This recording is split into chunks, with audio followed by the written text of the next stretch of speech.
Prepare అయ్యారు? That's what I'm saying, kada.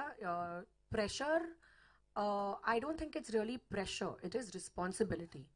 And of course, chala prepare chesanu, chala kashtapadi, hard work chesanu. Stunts and action na kosam first time. So worked very hard on that. Did a lot of training, practice cheyali, and even otherwise, chala kotta emotions unnai ee cinemalo. So worked very hard on all of that as well.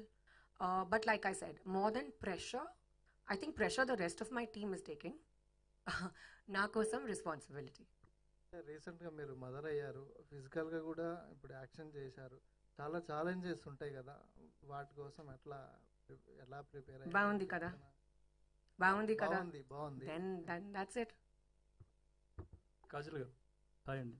ముందుగా మా వైపు నుంచి మీకు thanks అండి, ఎందుకంటే చాలా రోజుల తర్వాత తెలుగు నేర్చుకుని మాట్లాడుతున్నారు తెలుగు ప్రేక్షకుల కోసం. నాకు తెలుగు తెలుసు. ఇప్పుడు నా టీం నాకు కాన్ఫిడెన్స్ ఇచ్చింది. ఓకే సూపర్ అండి. ఇక్కడ నుంచి మీ జర్నీ కాజల్ 2.0 అనుకోవచ్చా? Well, I'd like to believe it's a new phase of the same journey. The journey is not new, కానీ ఒక న్యూ డైరెక్షన్లో నా కార్ వెళ్తుంది. సో కాజల్ గారు ఇక్కడ, సో అంటే ఆఫ్టర్ మ్యారేజ్